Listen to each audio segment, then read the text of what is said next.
Here's what CEOs say. I know that I should be doing game changing, long term strategic planning, but now there are a few who would say, I don't want to do game changing. I want to stick to the short term and I don't do strategic planning. So there are a few who are like that. But today we're not focusing on them. Instead, today we're dealing with the question of what comes after that but. And we're going to start a journey to dismantle all of the reasons and excuses and explanations that CEOs give when they know that they should be doing game changing long term strategic planning, but they have nothing written, no plan in place, nothing actually put together, maybe a thought in their head, but they don't have a formal plan. So if we haven't met, my name is Francis Wade, and welcome to the webinar today. And I'm going to pop over into the chat just now and make sure that you're hearing me and that your fingers are working, because today is going to be an interactive session. So let me jump over into the chat. Just let me know that you're seeing what I'm saying, that I'm not stop talking to myself. Are you there? Oh yeah. Okay. So here we have Michael from. Yes, you are not hearing. Michael, if you're not hearing, you could refresh your browser. Might be explanation why. David Martin, how are you, sir? Saleh Alansari, welcome. Tammy T, welcome to you. Up sounds as if we're up and going and you are hearing me and I'm hearing you. And welcome to today, because today, as I said, is going to be interactive and I expect you to use your fingers mostly. Oh, and somebody just dropped an emoji. Please drop an emoji as you hear us talking. Practice that emoji click. Make sure you know that you know how to get that going. Okay, let's start with a poll. So this poll is kind of based on the question that I just asked. And let me know if you can see the poll. Should be on the stage right now. Can you see the poll?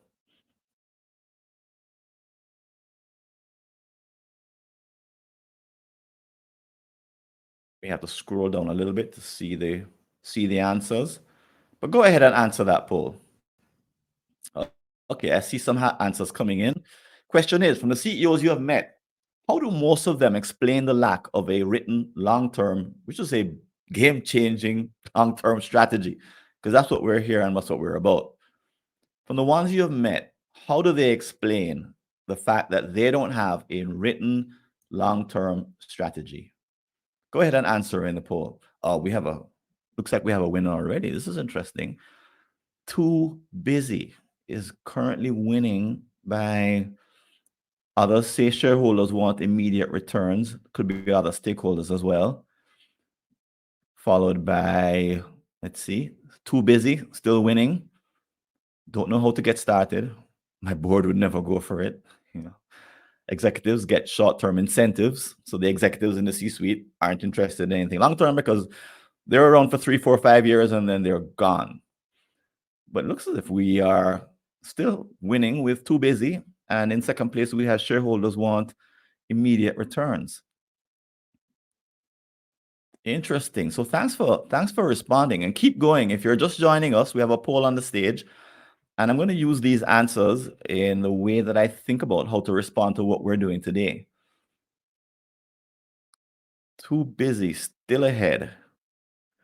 Great.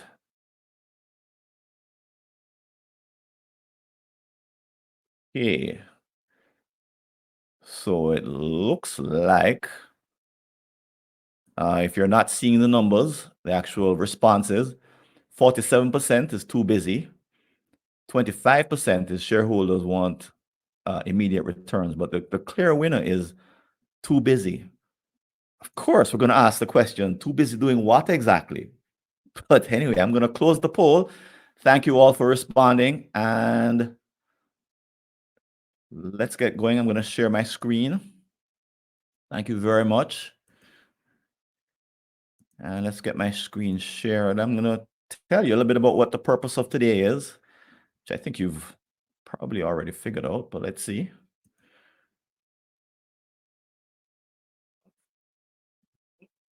Okay. It's quite getting there. Okay.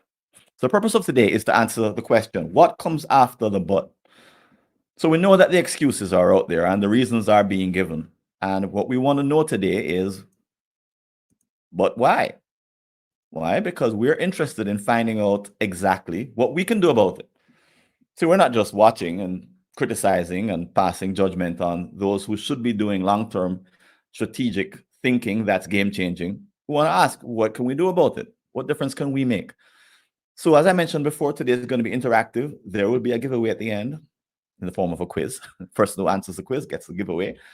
After the presentation is done, I'm going to be in the chat and we're going to be answering a couple questions. If you have a burning question, just stay around for that moment. But also, if you have a question as we are proceeding, put it in the Q&A. You'll see that there's a sign that I put here with a points to a little Q and an A. It may not be purple, but that's where you drop a question if you really want to get my attention.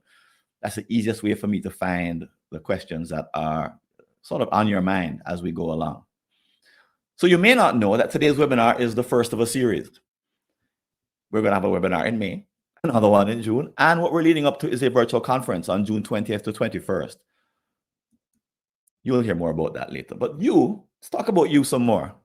Are you in the right place? You may think that, well, I'm in a for-profit. Is this really for people who are out to improve shareholder value or long-term value? Answer is yes. And for many companies, there are very few, if any, long-term BHAGs, big, hairy, audacious goals, long-term measurable results that companies commit to. By long-term, I mean 10 years plus. No, I know there are some companies who say, well, our long-term starts in year 5. That's not what we're talking about. That's more of the same, just disguised with a different name. What we're talking about are long-term commitments. And for-profits, many for-profits, have CEOs and executive teams that don't make public any long-term commitments. So if you're in a for-profit, you're in the right place. If you're in a nonprofit or an NGO or in a government kind of role, you may know that your organization is very good, perhaps, at setting long-term goals, like the SDGs, for example, Sustainable Development Goals.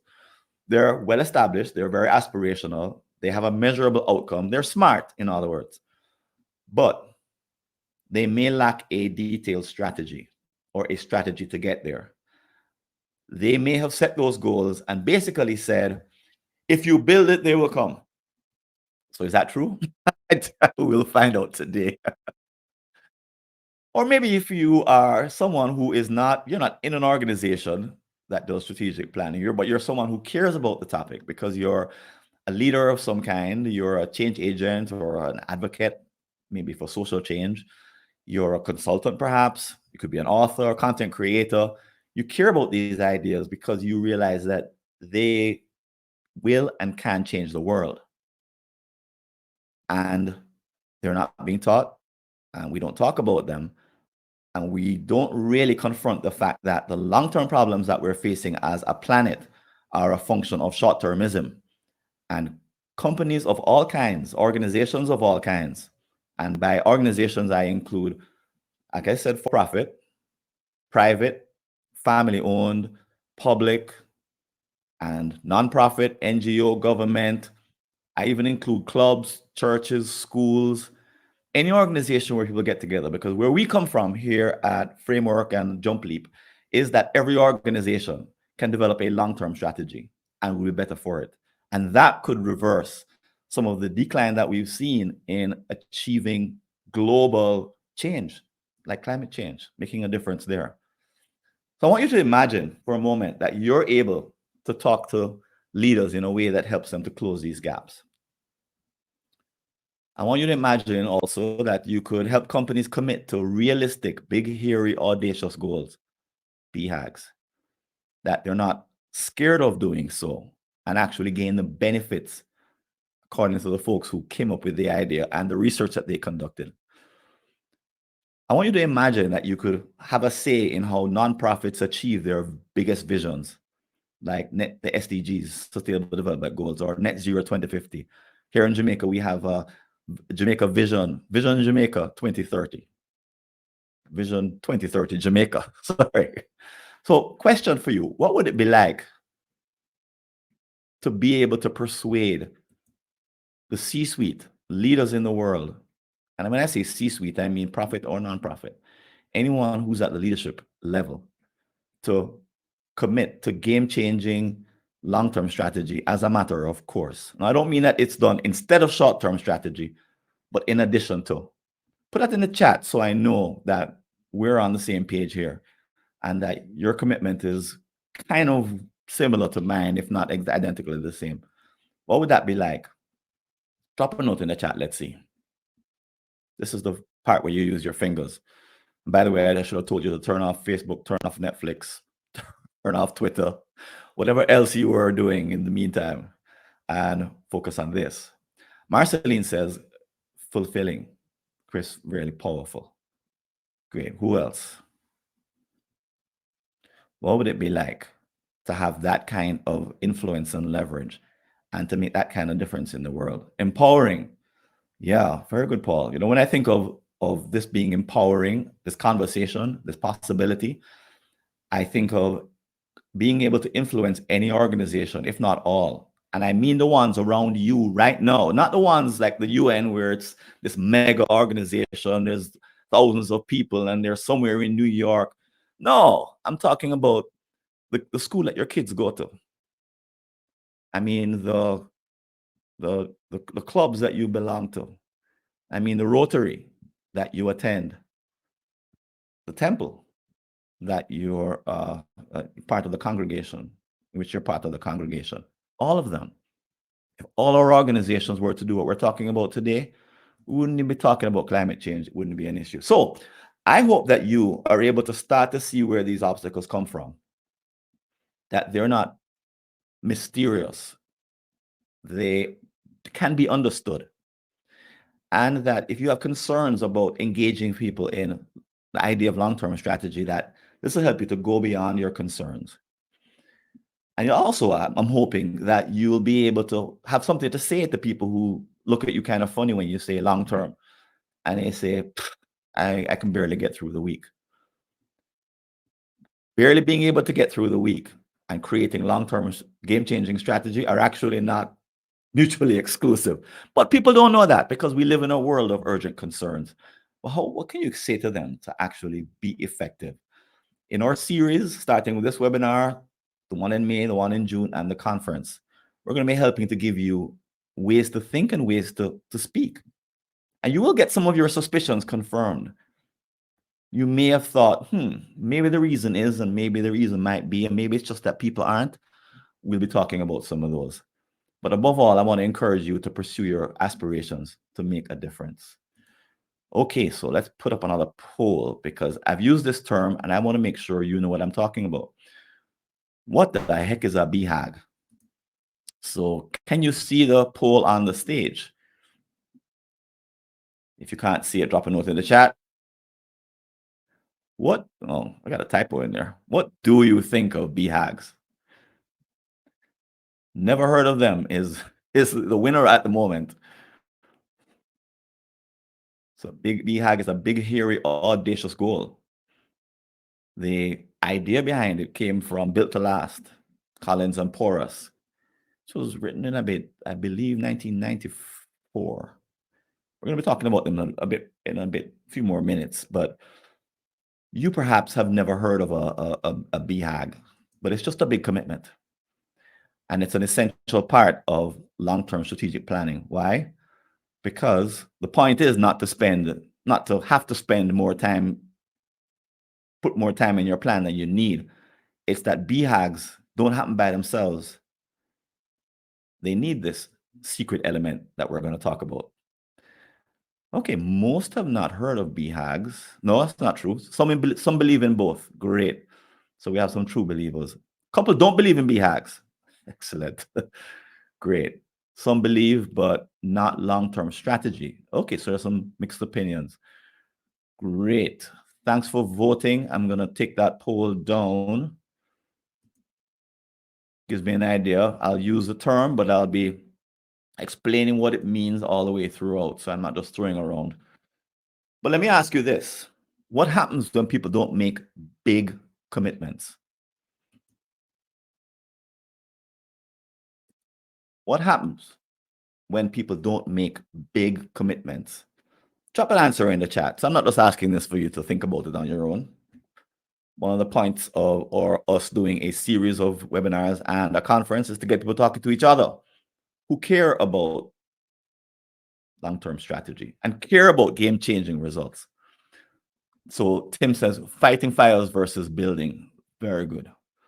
They don't remain consistent, Tammy, right? The pandemic comes and blows them all of their commitments away, and they start looking for short-term survival.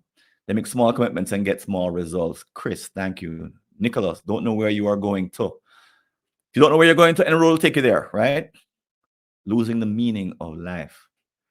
Why work? When work devolves into a paycheck in exchange for an activity, then there's not much there to inspire us, make a difference, touch us, and move us. The good news is that most CEOs, almost every single one I've met, would never say that they don't believe in BHAGs. They want to leave a mark on the world. In the public sector, they want, for example, to produce amazing planet-changing results like the 17 SDGs. They were created in 2015. Their target date is 2030. And in those 15 years, there are 17 wicked problems that the UN has stated it wants to solve by 2030. Huge, game-changing results. In the private sector, companies like Facebook, Netflix, Apple, all have introduced game-changing solutions that change their industries, that open doors where doors were closed, that give opportunity where none existed. Now, you may say, well, why are CEOs, why do they want these things? All right, let's be honest. Some of them want to save the planet. Some of them want to make a difference. Some of them care about people and they care about customers so much that, and then there are others who really just want fame. They are concerned about their bonus. They realize that their stock options are going to vest in a couple of years. And after that, they're free to do what they want. And they're planning to not stay more than a few years. So there is that. Some just want everyone to, think of them highly in the sense that they have left a legacy, that they didn't come and waste the time that they were there as a CEO. People wouldn't say that when he was a CEO or she was a CEO, the place got worse and it's 10 times better or worse. He left a disaster and thank goodness he's gone or she's gone. Most CEOs aren't interested in that. They want to be thought of. No, a lot of CEOs I've met are like myself, big egos. Oh, but that's okay. Because if we can get them to not necessarily change, but commit to more than a little list of things that I have there that are more personal and individual. Given how many organizations there are in the world and how many CEOs, I think, believe in BHAGs if you ask them and want to do produce game-changing results, that we should have 1,000 people at this webinar, right? Well, we have you and the role that you can play in conversations with them. Because a lot of them are going to say, what can I do with the short time that I'm here? Lots of ways to answer that, and we won't answer all of them. But think about a CEO or a leader of any kind, any organization, committing to results that are beyond his or her tenure or even beyond his or her lifetime. We like leaders like that. Unfortunately, most CEOs don't live that way. So my friends, the CEOs themselves may not be the instant solution. Leaders may not be the ones who take this to the next level. But guess what? Here we are. Here we are. There's a bunch of long-term type of thinking people right here in this webinar. And I say we're at the heart of this because we're the glue that connects a commitment to producing BHAGs or accomplishing them and where people are right now. So interestingly, the authors of Built to Last, Collins and Porras, after they produced their book, a couple of years later, they wrote an article for the Harvard Business Review. And in that article was this diagram. And it was the first time they sort of slipped in an afterthought, which was that, guess what? 10 to 30-year BHAGs. If you can't read that in the blue, it says envision future, 10 to 30-year BHAGs. For the first time, they actually acknowledged that, guess what? BHAGs aren't a 3 and 4 year journey. BHAGs take time, which puts the onus on us, maybe, as long-term strategists and long-term thinkers, that perhaps we are the hidden glue between CEOs accomplishing their wildest dreams, society, planet, because we're the one who connects today with the biggest aspirations that people can imagine in their lives. Unfortunately, we as a human race, we're not very good at this. We have some psychological limitations.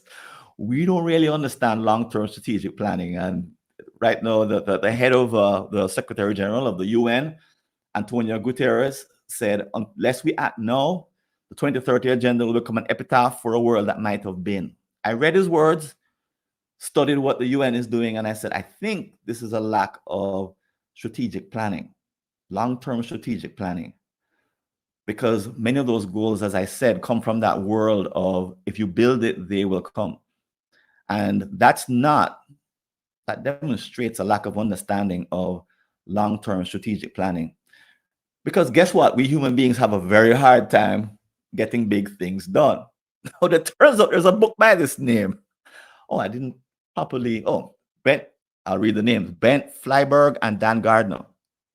So I emailed both of them, and I've been reading excerpts from their book, but heard both of them on podcast. And a couple examples they gave was of the Montreal Olympics. So the Montreal Olympics was 720% over budget.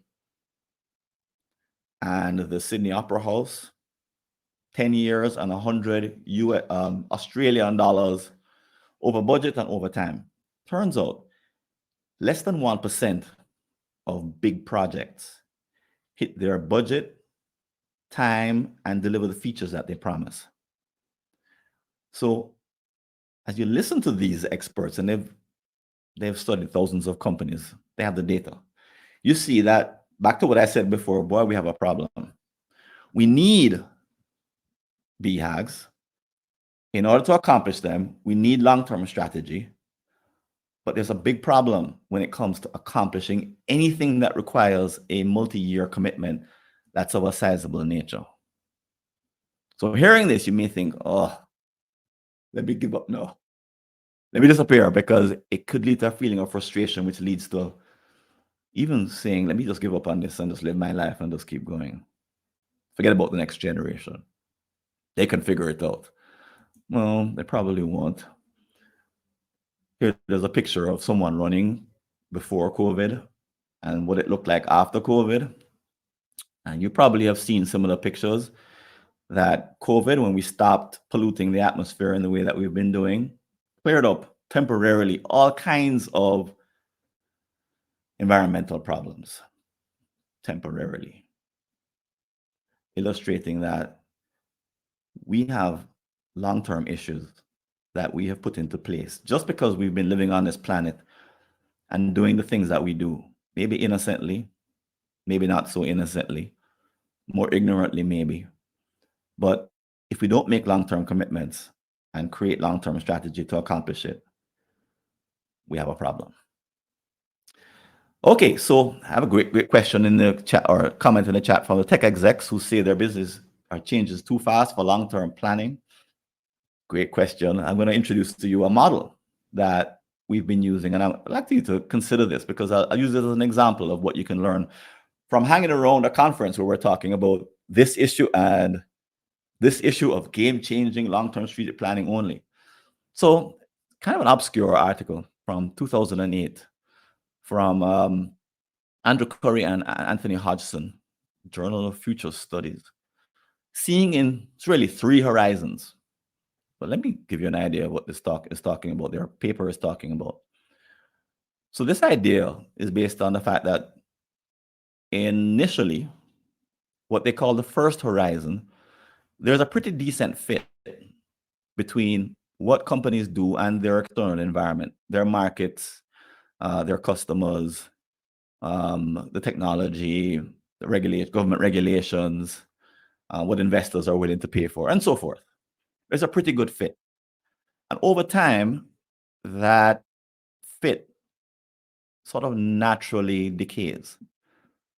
So Jeff Bezos says there are some things that don't change. And his thinking is brilliant with respect to figuring out the things that don't change. Here we're looking at the things that do change, things like products being offered, services, and so forth. So there's a natural decay. So let's jump to the third horizon these authors came up with.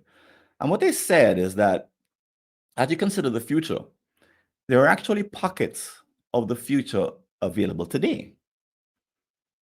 So I've seen this because in a strategic planning retreat, and I've been fortunate to have been part of more than 50 long-term strategic planning retreats where we have came out with long-term, meaning 15 to 30 years, and short-term strategic plans, all bundled together, interwoven.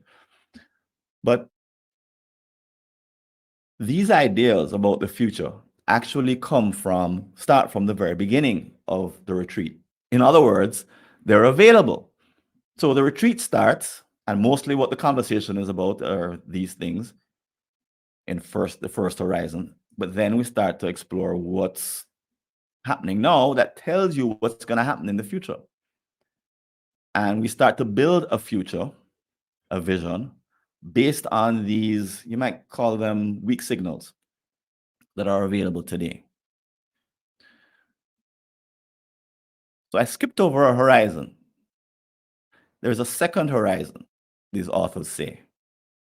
So what's the second horizon? So the second horizon is kind of an in-between. It's when you realize that the products and services that you're offering are no longer, they're going through a decline. You kind of come up with something to fill the gap. But what you come up with to fill the gap isn't based on the future.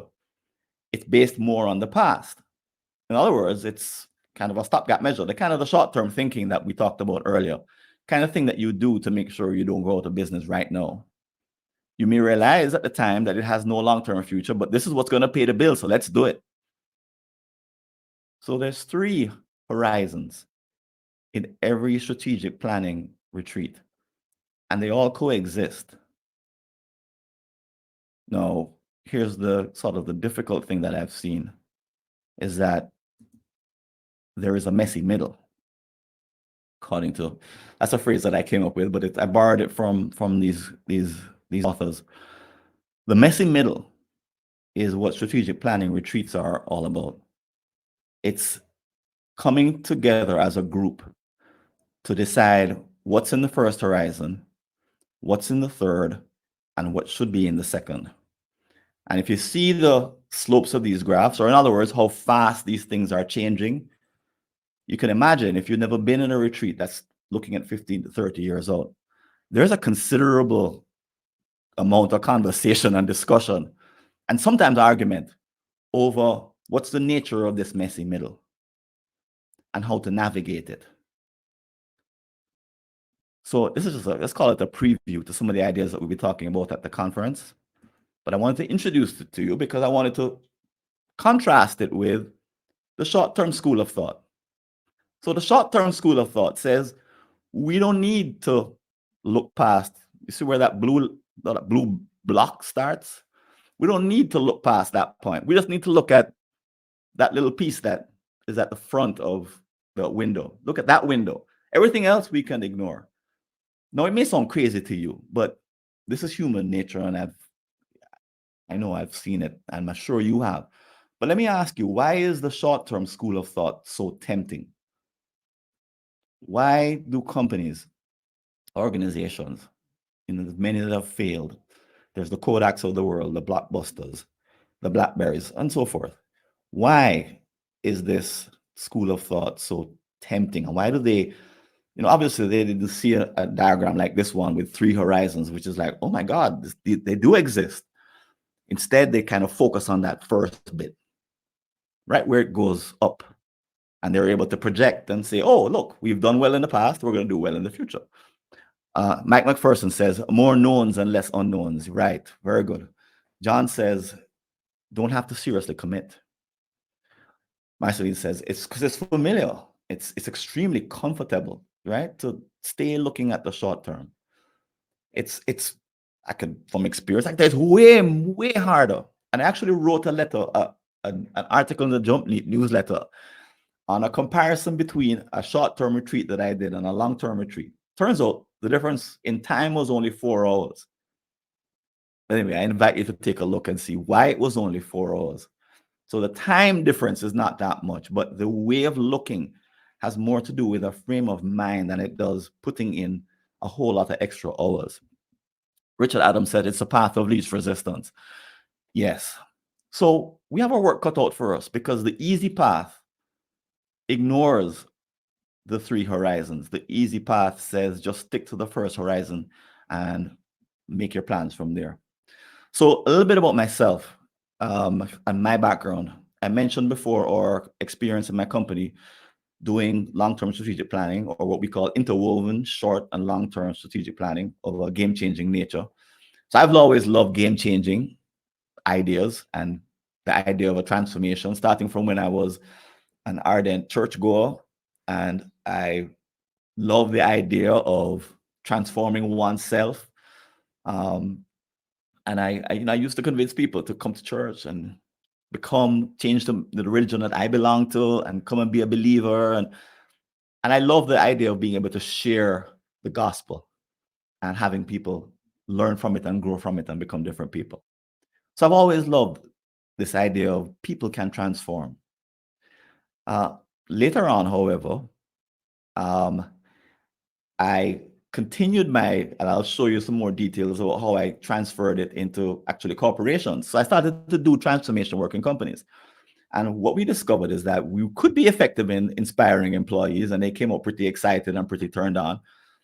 And we had a feeling that we were letting them loose to do great things. And we were. But the great things weren't defined. So we had our clients come back to us and say, you've excited our staff. They're extremely engaged and they're turned on. I know they want projects to do, because that was a part of the programs that we would do. But we don't know what projects to give them. And I would say, what do you have in your strategic plan? And they would say, huh? Because they didn't have a strategic plan. Not really. They would have a bunch of problem-solving sessions, but not a real plan. And they would decide, they said, we don't know what to tell our staff. We don't know what direction we need to send them in. So we in our company said, well, we need to figure out a way to give folks direction, give our clients big direction so that they can accomplish these big possibilities, these BHAGs, these awesome things that the company could produce. So I had that as a commitment, but nothing really happened until September of 2000, when the article written by Robert Kaplan and Norton and David Norton, the two gentlemen in the top right-hand corner, came out in the Harvard Business Review.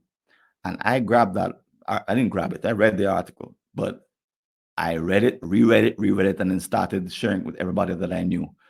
And that became our way of starting to do long-term strategic planning, because it gave us a way to explain cause and effect relationships that I just never seen before. So I was a happy camper. However, over time, we developed some nuance to what we do. And I've packaged those nuances, some of them, into 3 secrets today.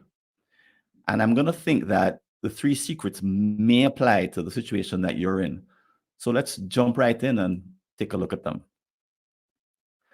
So the first secret is how to multiply your impact without having to sort of go back and study a bunch of books, do a lot of reading. Now, I came to my epiphany and my commitment 20 years ago, 24 years ago. Wow. Because I read an article. But there's other ways to do this that are way more effective and offer a great shortcut. Let's put it that way. So one way is to be around other people. And that's why my colleague and I didn't mention her, Dale Pilgrim Wade, she's in the chat and she's the co-host of everything that we do. But that's why we've put on 10 online conferences since the start of COVID, because we realized that conferences offer an experience. And I'm going to come back to this model in just a moment. But I mentioned that I love personal development. And the way I came to think about personal development was that it was something that you read in a book or listen to an audio. So Awaken the Giant Within by Tony Robbins was the first thing that I picked up and listened to. I had the book, but I was too scared to read the book. I got the audios, listened to the audios driving in the car. I was scared because I thought it would tell me to quit my job and go become a monk or something, a fear like that. But anyway, I listened to these audios. In his audio, he mentioned the book A Return to Love. And these 3 books are among the first that I read. And my access to developing myself and growing myself was by reading individual study. And I thought that's what needs to happen. Until I did this program. I did a program in 1994 called the Landmark Forum. 200 people in a room for a weekend. And I saw something happen. I saw things happen faster than I thought were ever possible for me and for the other people who were there. Why? It wasn't because there was one person with all this wisdom. No, but it was 200 people who were talking to each other about the same things. And I saw more happening in my life in that weekend than I ever thought. It was way past anything that I imagined. It was inexplicable. And if you'd asked me before, can such a thing happen? I would say no. So there's something that's possible in a group, especially an immersive experience where you have access to other people. So our conferences are a bit different. We're not here to offer you just an opportunity to attend, watch, and disappear. Instead, we want you to join our online community, talk to others, talk to the experts. Not only listen to them when they're experting or when they're presenting, but talk to them in the community, which will be up for the entire conference experience. We also give access to 24-hour content so that anyone from around the world can enjoy it. We also have live panels and interviews. But the point is, we want to give you access or a way to find these insights that you can't find in a book or an MBA, presented in a way that you can immediately use. So let's call it the fast way. So I can tell you from having looked for articles and speakers for the last couple of years for our conference, in the area of game-changing long-term strategy, it's hard. Finding people is difficult. So you can go along the path that I could even send you all the names of the 100 and something people that I'm in conversation with. But like the paper that I mentioned, the insights aren't sort of in a book somewhere. You can't take an MBA course in game-changing long-term strategy, not to my knowledge. At the moment, the best way to find information and to make progress and to make a difference and to add to long-term thinking in the planet is through other people. And other people who are attending and hearing from our experts in different ways and shapes is the method that I'm offering. You'll also hear from people like me who will talk about our method at Framework that we use for long-term game-changing strategic planning. So the old method, believe it or not, I got this from ChatGPT, starts with a vision statement. It looks at where you are today. Then you brainstorm projects and then you delegate them to people. That way doesn't work. I want to offer you the endpoint method that we use.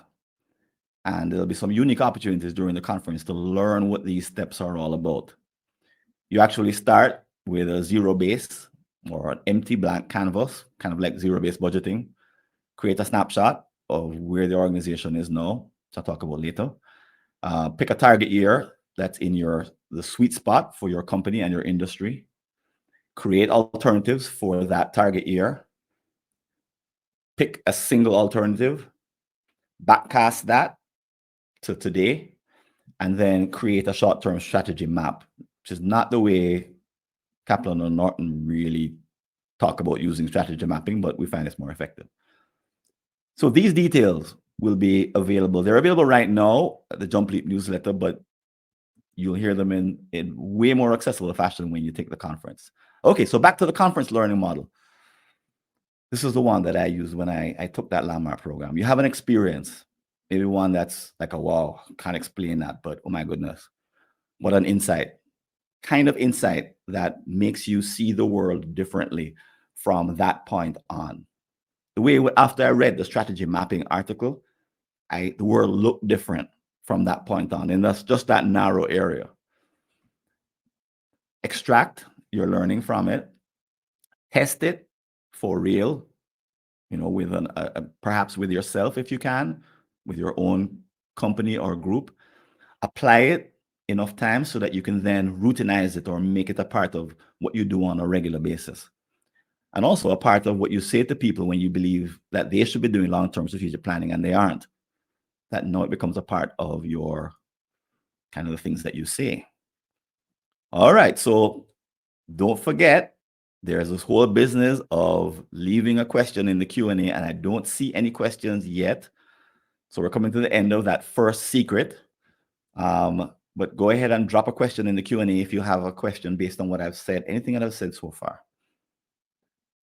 Or Dale, if you've seen any questions in the chat, just point me to them or give them to me. But anyway, the good news is that the first company that I ever did a strategic planning retreat with created a 25-year plan, and they're doing pretty well.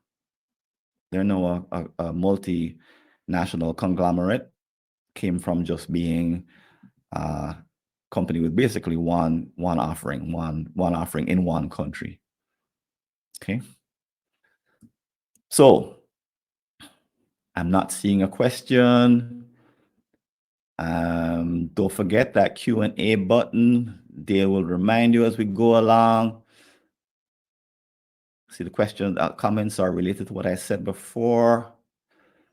All right, let's move on to the next, because you may have a concern that Francis, you want me to do something to engage in like this whole change the world business or help my company to accomplish some outstanding game-changing results. You want me to have a conversation with my CEO or my chairman or the C-suite? Well, yeah. But fortunately, there are some frameworks that actually come naturally to us as planners that we can borrow from. We just need to think of them in a particular way. So I'm going to suggest that we could use a storytelling framework. I'm going to come back to this set of steps because it actually fits right into what we do. If you're in a strategic planning position or you've been around and you've done planning, I'm going to suggest that there's a way for you to position what you have to say so that it communicates and moves people to action. So before I mentioned the storytelling framework, and I learned storytelling the very hard way back in 2003 when I wrote a book called Builds Imperfect Time Management Adventure. I knew nothing about writing stories. I learned by picking up books and listening. I don't think there were many podcasts at the time about that subject. This was the slow way. It took me a long time. And these are great books. Joseph Campbell, very dense. Dwight Swain, very old book, but very, very interesting about how to craft stories. And Randy Ingermanson has a great newsletter on fiction writing. So the book that I wrote was a piece of fiction. It had to do with productivity. And I knew, as I said, I knew nothing about this. Fortunately, today, there are better frameworks, and I want to share a couple of them with you. One of them is the and, but, therefore framework. Now, this one has made a tremendous difference in the way I communicate, partly because it's so easy to pick up. Essentially, it says, we're here today. We have all of our commitments to producing long-term game-changing results. We're smart people, but so the ands lead up to a but there are a number of people in powerful places in companies that believe in long-term thinking but don't actually do anything about it, like make actual plans. Therefore, we could make a difference with them if we develop the right kinds of storytelling skills. So I just used and, but, therefore in a simple construct. Now, that construct I use every single place I'm actually writing to share, persuade, convince. Anywhere I do any of those kinds of sell, any kinds of activities regarding changing or sharing people with people what I where I would like us to go, what BHAG I'm committed to, what I would like them to do in terms of making sacrifice in order to get there. So that's a great framework. The other one is called Story Brand. And it's a template to fill out actually before you even start writing or even considering your message. It helps you to frame the background of your story, figure out who the protagonist is, the villain is, what the different stages are, what the inner conflicts are. All very useful. Now you might say, but Francis, I'm not interested in writing a novel. Well, I suspect, however, that you are interested in crafting game-changing long-term narratives and not just have the world be filled with an all about problem-solving episodes. So I'm going to say that those of us who are committed to the long term need to be great storytellers. And one reason is that we need to be in the game of sharing our vision with other people. Having a long-term narrative, like the Apple narrative, has all of its ups and downs. It went from $300 million revenue in 1997, 1977 to 95 billion in 2021. And there's a heck of a narrative along the way with its ups and downs, and many having to do with the long-term vision that Steve Jobs and others held. But more specifically, between 2001 and 2010, according to the book Lead from the Future by Johnson and Suskowicz, Steve Jobs and company and his colleagues came up with a vision of an Apple ecosystem. Now, today we take it for granted that all of the Apple products, they don't all just work together, but they are part of an interdependent, interlocking kind of functioning ecosystem. So no, you don't create an ecosystem that takes 10 years to develop by following 3-year plans. No, according to the authors, what they did was they sat in 2010 and said, we need to stop selling products. We need to sell an ecosystem. So I invite you to go and check this out and how it evolved. And we kind of know what the story is. It took them from 5 million in revenue to 25 million in revenue, somewhere there. But it was the breakthrough that took Apple from being a computer company to being an ecosystem company. So that story, we can look back and say, oh, yeah, we can see the story now after the fact.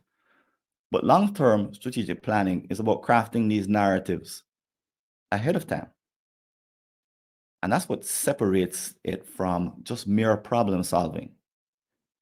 So I have a hard time in retreats, and maybe you've seen this problem where people who come in think this is another problem solving session, and they try to seek immediate resolution to issues that come up in the conversation. And I warn them early on, and then I tell them halfway through that, no, we're not here to do that. No, no, no. We're not here to solve immediate problems. We're here to craft a future, different kind of activity, different kind of muscle. It requires a future back mindset as opposed to a present forward mindset. Again, from the book Leading from the Future, from the authors that I mentioned before. Regular meetings, you can go back to problem solving because it has its place. But creating and crafting a long-term narrative doesn't happen every week. It happens, it's rare. Maybe it happens every few years. And there's a lot of emotions based in that kind of planning. So back to that framework I mentioned before. One of the big changes that we made, I'm going to share in a minute, is to think of who our protagonist is in any story we want to tell, and who the villains are, what the problems are, who the guides are. And then there's a bunch of steps to outline whenever you tell any story. Unfortunately for us, as planners, we already have an idea that in the long term, you need to be talking about narratives with numbers. So I'm not saying that these don't have measurements, they do. But really, to have it have the emotional resonance that it needs, we need to be storytellers of a long-term nature. So one way in which we've applied this in the last few is in the creation of what we call the snapshot. So I mentioned the snapshot before, and part of what we ask in the snapshot, we used to ask, is that attendees come in and present their areas of expertise or what's happening in the company from their perspective, like a financial perspective, human resource perspective, operations perspective. And from there, we would create the snapshot. And, they would show numbers like these. And, we would kind of say, oh, yeah, look how bad things are. You really need to move forward and think about the future. Right. But the snapshot would be kind of like bad news. Well, a client of ours said, oh, why is it just that? Why don't you tell us or give us a way to understand where we are? And the snapshot became our way of doing that. And we infused the snapshot or new version of the snapshot with storytelling in which the client is the protagonist. They have a history of what brought them to this point. Like Apple, it's filled with ups and downs. There were villains to overcome. There were internal struggles to get past. And to create a brand new future, it means accepting that you're the hero and you can now craft a brand new destination for your company. Now, in case you're saying, okay, but that sounds pretty idealistic, or it sounds empowering or affirming. This is what we found just from our experience. And this really came from, being in the field and doing what we do. Okay, so here's a question from Tamara, I think. How does one get, let's put it on the stage, divisional managers with competing priorities to see the importance of value in reporting on departmental performance against the organizational strategic objectives? Great question, tomorrow. In the moment, so there's two ways to think about this problem. In the moment, there's the unwillingness for them to report. And that often comes because the future isn't present. So we recommend you actually taking steps to presence the future before meetings like this, when, in other words, they need to consider making a sacrifice for the greater good. So if the greater good isn't present, in the sense that, some companies, they read their vision statement, but it's not just a plain old vision statement, it's a high quality vision statement. And it takes them back to the strategic planning retreat where they created their BHAGs. So there's practices to engage in those meetings where they are discussing competing priorities. In other words, you're looking to change the context of the conversation around priorities. And then the second bit is much more long-term, is to get them in a long-term strategic planning retreat. And interesting things happen when folks get together and commit as a team of 20 people to big things. Things start to move and things start to change. Okay. And I can only say that they come away with a whole different kind of commitment. That's not about them, not about their department, but it's about the company, some 10, 20, 30 years in the future.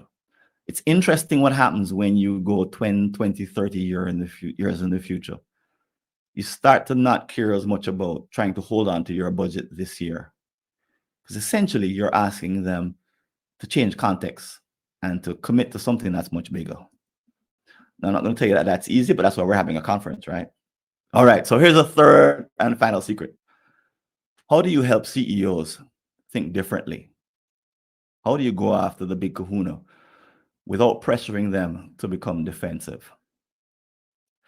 So I'm going to offer you something a little bit different, and maybe you might think off the wall. But sometimes there's a board, or there are board members who are not being engaged in strategy in the long-term future of the company. So we've had a lot of success just asking questions like, shouldn't the board be involved in this? And getting back a little bit of a kind of a blank look. Because in many companies, boards are not engaged in long-term strategy. They're not even engaged in long-term goals. They're more about the compliance. So the third secret is to learn about boards. Let me come back to this one as well.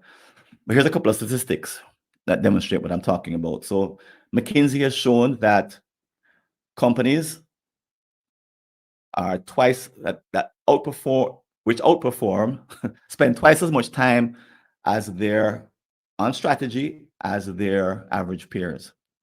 So these are boards we're talking about, board members. 34% of directors believe that the boards they serve on, only 34% understand their company's strategy. And I think that's very generous. What I've seen instead is that in this particular case, a company that we worked with, they developed that short-term strategy that we talked about before. They presented to the board, and the board said, we want more. We said, we're tired of you bringing these short-term issues for us to talk about. And they listed off a bunch of the same short-term problems that the board seemed to be talking about every meeting. And every time we're talking about this thing and that thing, and it's all stuff that could be done in a short space of time. But we're here to do big things. What's the big thing that you're coming to ask us to give you permission to do? No, I'm not saying that. The entire board said that all in one, in unison. It was more like a grumbling that I heard across the room during the meeting. But there are board members who join boards with the expectation that I'm here to contribute to long-term thinking, long-term goals, long-term strategy. And I'm best used when I'm engaged in that kind of activity. Compliance, yeah, but because that's necessary. But if that's all I'm here for, it's not all of that. It's not all that fulfilling, right? So in another strategic planning retreat, actually the very first one that I ever led that I mentioned before, we were in the client's living room, and we had a flip chart, and we were writing on the flip chart, and we came up with a 25-year strategic plan, as I mentioned. And she said, I have to call the chairman. And I was like, why? Why have to get him involved in this? So as the future started to unfold, as she started to define it, she called the poor fellow, older fellow, from wherever he was in the world, and he dropped whatever he did and came over. And within an hour, he was a part of the retreat. And this was just the two of us. Don't do it that way any longer, but this was at the time. She also called her second in command, and he came over as well. And then it became a strategic planning meeting in which all were engaged. And it turns out they never talked about what to do in the future. They never talked about BHAGs in this way. Just hadn't been a topic of conversation, even though these were really smart people, really committed and loved their customers and loved the business they were in. So it takes something to craft this kind of conversation and to tap into, if you're familiar with the jobs to be done structure, that every board member, as I mentioned, joins a board and they have in back of their mind a job they want to get done. Unfortunately, they're usually not asked that way. By the way, I noticed that it's 12:30 and I'll be done in a couple more minutes. Every board member joins with a job that they want to get done. And the way to get it done is to think and anticipate what that job is going to be done, that job to be done might be, that already exists inside of them, that you could tap into. Remember, we're talking about convincing the CEO. So you may not be able to convince the CEO directly, but you may be able to get boards and board members moving as one with respect to what they want to see. Okay, so I'm going to skip over this question in the interest of time. There are the Kodaks, the Blackberries, there's the Blockbuster of the world, which did not engage in long-term strategic planning. So we started off by saying that there are some things that are beyond the but, and we're out to, in the next webinar, 2 webinars and conference, answer these questions around the but. And so with a few minutes that we have left, are you ready to hear the best way to learn some details about learning opportunities we have coming up? Could you put a response in the chat if you're ready to hear that? There's a question, and I'll answer the question as well, but drop a yes in the chat while I deal with the question. How do you introduce risk assessment associated with a lack of long-term strategies, or is that fear-based? Not at all. So the way that we do that is in a retreat is by doing a pre-mortem based on the ideas in the strategic plan. Now, that's easier to do than do it in the abstract, because everyone at that point sees the value of the strategy they've put together. So the question is an easier one to answer. However, just talking about the risk of a long-term strategy, and I've talked with some risk assessment folks, is more difficult to do. I look to industry examples. It can get pretty creative if you have to do it, but it's easier said, easier done in a retreat than it is when you're actually doing the planning than it is outside, when it's just a theory or something someone has never seen. Many folks have never ever even seen a strategic plan that goes for longer than the 5 years that they're used to. Okay, you're ready to hear some more. All right, so here's what we have. Following today's webinar, there'll be a webinar on May 16th, which will address companies that don't have a long-term future. Now, they may have a paragraph or vision statement. That's not what I'm talking about. I'm talking about something that has a year on it and has details about that destination. On June 6th, we'll talk about how about those companies that do have these BHAGs, this vision already set up, but they don't have any glue. They just build it and they will come. They don't have any strategy in between. There's nothing except you guys go work on this. And then finally, we'll be rounding it out with our conference coming up in June. And today I want to tell you some more about the conference.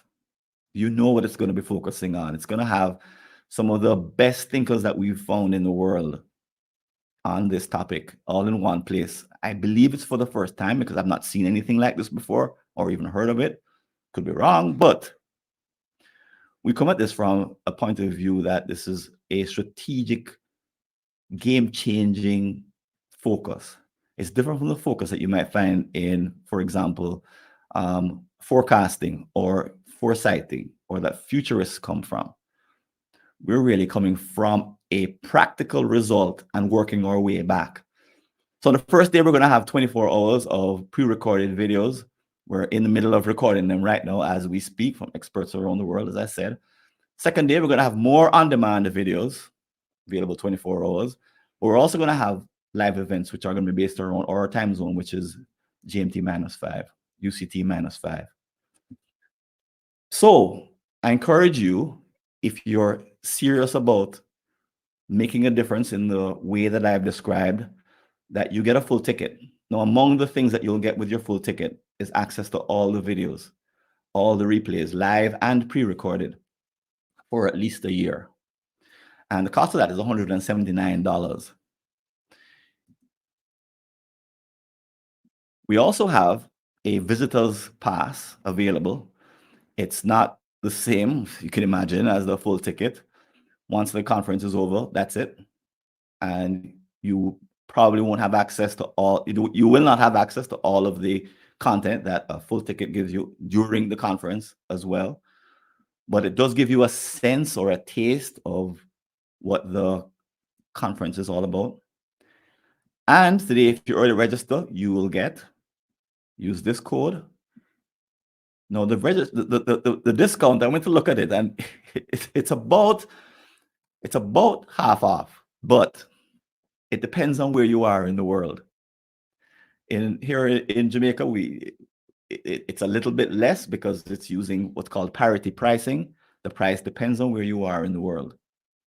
So it's about a 50% discount, thereabouts. Okay. So I invite you to put yourself in at this point and start accessing some of the content from the prior years. Because we'll give you access to the Sustainability Strategy Conference, which we held in 2023.